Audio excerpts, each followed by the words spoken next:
जी ज़रमीना, देखें, मैं वाकई आपने 27 साल की स्ट्रगल है। 27 साल में क्या क्या हुआ, किस तरह के मसले मसाइल हुए, किसी पार्टी ने इस तरह की स्ट्रगल तो की नहीं।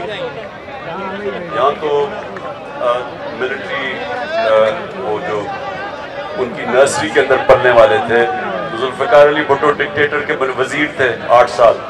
नवाज शरीफ जनरल जलानी के छतों के ऊपर सरिया लगाते लगाते वो वजीर बन गए। तो इन्होंने कोई जद्दोजहद तो नहीं की थी।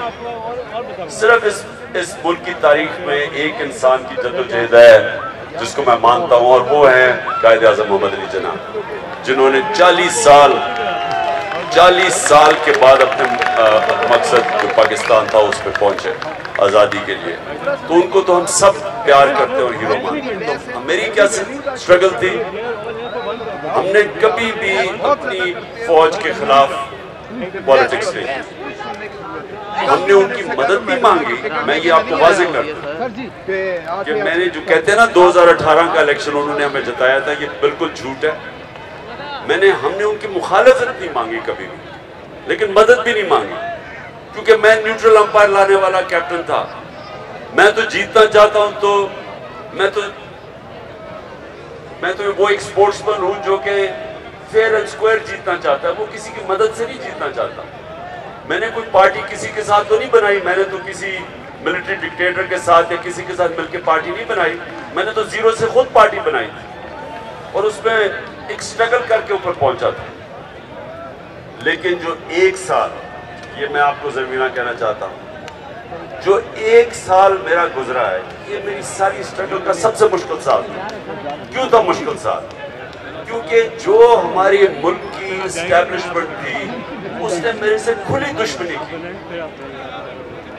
न्यूट्रल तो दूर की बात है, उन्होंने दुश्मनी की मेरे से, जिसकी मुझे कभी समझ नहीं आई, क्योंकि मैं तो वो पाकिस्तानी नहीं जो जिसके पैसे बाहर पड़े हैं, जिसकी जो मेमो गेट में अपनी फौज के खिलाफ ही कह रहा है अमेरिकनों को कि हमें मदद कर दो, फौज से बचाओ, या वो नवाज शरीफ जो हिंदुस्तान को सारा बात खुश करता रहता था और अपनी फौज को ही कहता था जी दहशतगर्दी तो फौज करवा रही है।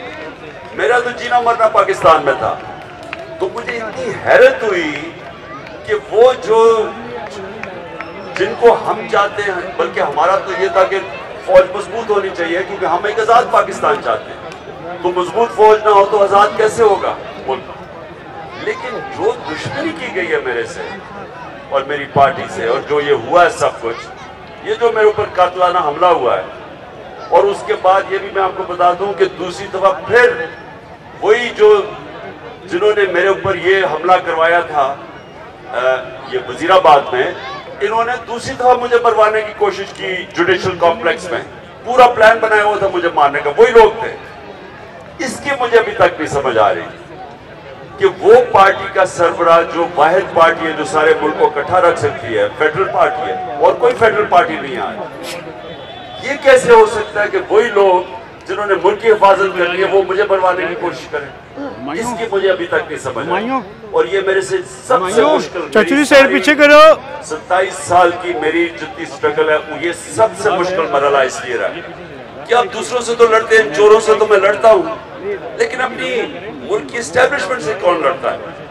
तो ये मेरे लिए जो आपने कहा ना, ये सबसे मुश्किल मरहला है। लेकिन इंशाअल्लाह जो मुझे उम्मीद है कि आगे जो भी चाहता है कि ये मुल्क खड़ा होके अपने पैर पे खड़े हो और एक गैरतमंद, एक अजीम कौम बने, वो सारे लोग चाहेंगे कि इस मुल्क में कानून की हुक्मरानी कायम है। कानून की हुक्मरानी के बगैर, रूल ऑफ लॉ के बगैर हमारा कोई मुस्तकबिल नहीं।